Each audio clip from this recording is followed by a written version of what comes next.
I was walking down the street, you know, and I was playing the harp, and I was playing like a Little Walter number, like Juke or After Hours or something like that.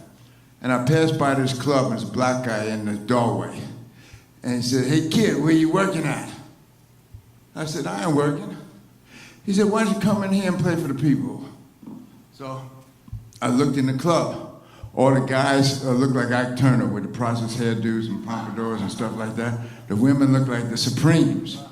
There was Cadillacs outside the joint. He said, "Come on in here and play for the people. They're gonna love you." So I said, "Okay." So I go up there. I had never played before into a microphone with the harp. I was trying to get Little Walter's sound acoustically, you know, because I didn't know he was using an amp, you know. So, because they didn't show that on none of the album covers. They didn't even have hardly any of his albums out then. It's just the Best of Little Walter. That was the main record that he was on.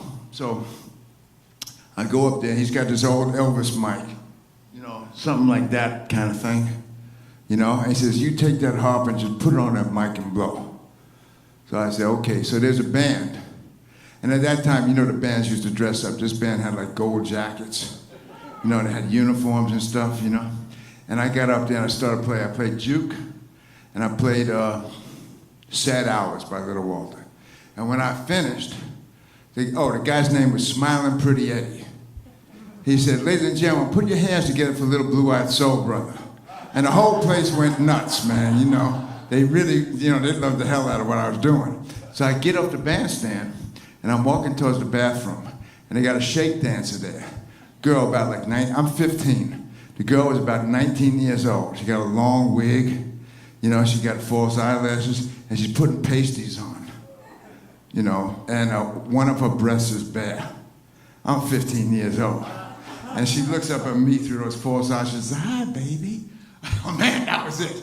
My whole life, that's it. I was stuck on the blues, everything about it. The people, everything, the whole lifestyle, the music, everything. That was it. I said, "This is my life." Yeah. So anyway, I got pretty tight with the band leader there. His name was Little Jimmy May. And he knew the guys in Muddy's band. And Muddy was playing at the Apollo Theater. A big show with T-Bone Walker, Jimmy Reed, Latin Hopkins, Bobby Blue Bland, and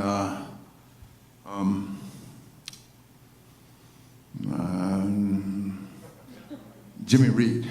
Did I say that, Jimmy? Or said, or you can get the idea if I can't remember all. But T-Bone stole the show. T-Bone came out there with a guitar.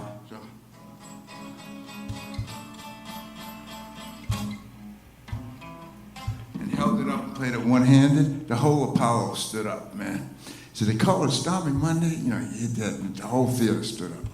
But anyway, so I'm at the Apollo, and there's a backstage entrance on 126th Street. And I was playing my harp in the hallway there, you know.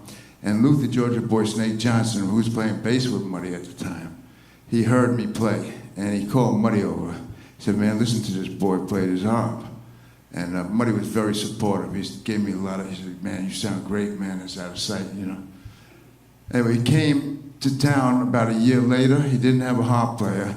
And Snake, that was his name, Luther Georgia Boy Snake, we used to call him Snake. He called me up and said, "Come on down and play 2 numbers. Play a couple of, no, sit in with the band."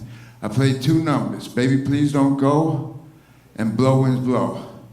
And Muddy got off the bandstand. He said, "Come here, can you travel?" I said, "Hell yeah." I was 17 years old. And the next day I met him at the hotel.